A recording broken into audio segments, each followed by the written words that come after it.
आउज़ुबिल्लाहि मिनश्शैतानिर्रजीम बिस्मिल्लाहिर्रहमानिर्रहीम। हमारे साथ एक और माहिर नफ्सियात आज के डे की मुनासबत से मौजूद हैं, सायरा मजीद साहिबा। आपका बहुत शुक्रिया आप आईं।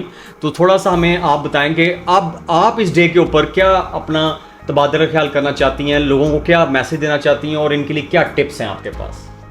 फ़र्स्ट ऑफ ऑल तो सर मैं आपका बहुत बहुत शुक्रिया अदा करना चाहूँगी for having me there for this initiative. बहुत बहुत शुक्रिया। और हम सब जानते हैं जैसे कि आज आलमी ज़हनी सेहत का मतलब दिन था, तो ऑब्वियसली बहुत सारी चीज़ें देखने को हमें मिलेंगी। हमारी यूनिवर्सिटी में कैंप भी था, ठीक है, डिफरेंट इश्यूज़ वहाँ पे डिस्कस हुए, डिफरेंट स्टूडेंट्स आए थे डिफरेंट इश्यूज़ के साथ, ठीक है।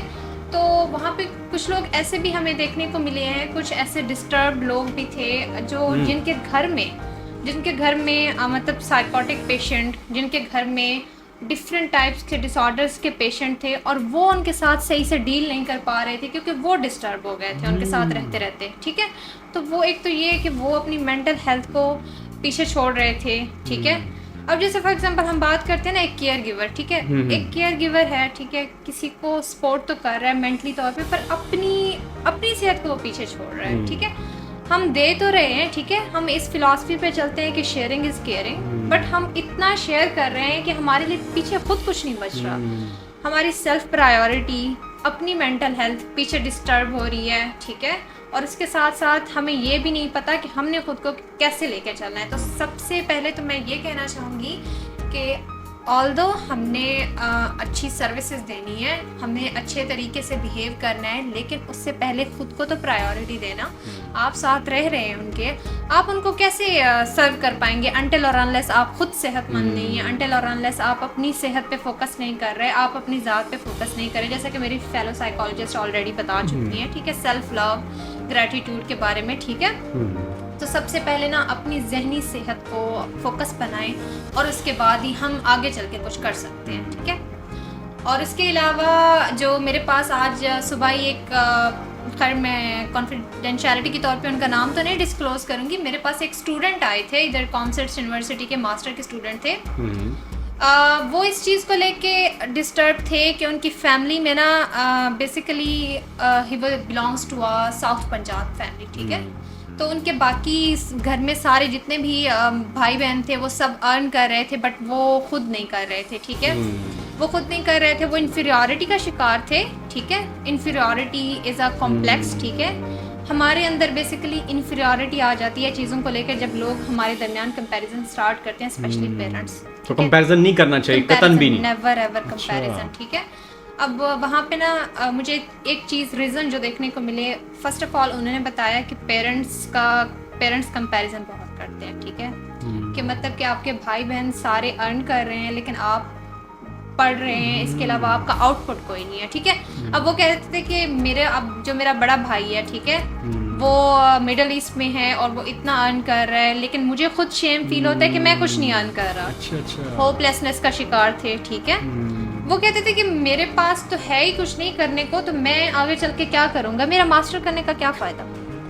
सर एजुकेशन, और आई वाज थिंकिंग कि उसके पास जो सबसे ज़्यादा कीमती चीज़ है एजुकेशन, वो इस चीज़ को पीछे रख के वो इस चीज़ के बारे में सोच रहा है कि वो जो उसका अनपढ़ भाई है और वो अच्छा कमा रहा है, वो इस चीज़ को तो देख ही नहीं रहा कि मेरे पास तो इससे बड़ी चीज़ है। और सबसे पहले तो उसमें जो फैक्टर्स थे ना, उसके स्पेशली पेरेंट्स का फैक्टर।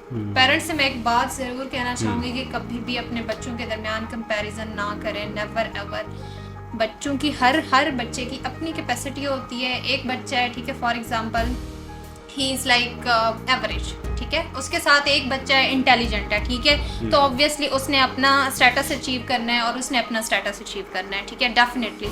तो कभी भी अपने बच्चों में कंपैरिजन ना करें, उनको लव, अफेक्शन दें, ठीक है, अफेक्शन दें, एम्पैथी दें, पॉजिटिव एटीट्यूड दें उनमें, और तभी तो आपके बच्चे आगे बढ़ पाएंगे। और वो जो बच्चा जो होपलेसनेस का शिकार था and he was like having thoughts of suicidal ideation. Sir एक यूनिवर्सिटी स्टूडेंट कैसे सुसाइडल आइडिएशन की तरफ लीड कर सकता है, मास्टर का स्टूडेंट है। मेरे लिए भी चंबे की बात है, मैं खुद हैरान हूं कि ये सर वो जो सामने जो प्रेजेंट कर रहा है इतना अच्छा, मतलब कह रहा है कि मैं लाइक ऑब्वियसली इशू है तो वो बात कर रहे हैं ना। सर वो मतलब कैसे कितने क्या ऐसे रीजन है? सिर्फ फाइनेंशियल इश्यूज, मतलब ये कि मैं अर्न नहीं कर रहा हूँ, यही चीज उसको ले गई सुसाइडल। मेरा तो ख्याल है कि कुछ और भी होंगे फैक्टर्स जो आपके सामने अभी नहीं Definitely. शेयर किया उसने। सर डेफिनेटली वो ज़्यादातर पर्सनल होते हैं, कोई डिफरेंट होंगे, सोशल किस्म के कोई होंगे, कोई ना कोई। सर सोशल कंपैरिजन, ठीक हाँ। है, इन्फीरियॉरिटी जो बचपन से हमारी पर्सनालिटी में इनकलकेट की फाइनेंशियल तो जाती है। सबके साथ ही आजकल मसला है ना सर ये तो हाँ, प्रैक्टिकल इशू है, हाँ, ठीक है, सब- प्रैक्टिकल महंगाई सबके लिए है, ठीक है। महंगाई सबके लिए है, प्रैक्टिकल इशू है, ये तो ऑब्वियसली हल हो ही जाते हैं, प्रैक्टिकल इश्यूज हो जाते हैं, टाइम लगता है, ठीक है, लेकिन उसके साथ साथ हमारी जहनी सेहत इतनी क्यों डिस्टर्ब है कि हम सुसाइडल आइडिएशन की तरफ जा नहीं, रहे ये तो हैं। बिल्कुल आपने ठीक कहा है। तो इसका क्या हल मैम आप सजेस्ट करती हैं, या क्या आप देखती हैं अगर इस तरह के और भी केसेस हैं? और कई तो आपका हमें रिपोर्ट ही नहीं होते ना यहाँ पे, तो एक है लोग जाते भी नहीं हैं आपके पास, तो वो मेरे ख्याल से 100 में सिर्फ 10 पहुंचे होंगे अगर पहुंचना चाह रहे हैं। सर रिपोर्ट नहीं होते, हाँ। अवेयरनेस की कमी है ना। तो सर मैंने जो देखा है ना, बेसिकली हमारी जो सोचने की सलाहियत है, बेसिकली हमारी अडेप्टिव स्किल्स नहीं है हमारे अंदर, ठीक है, ये क्या होती है मैम? अडेप्टिव स्किल्स, ठीक है।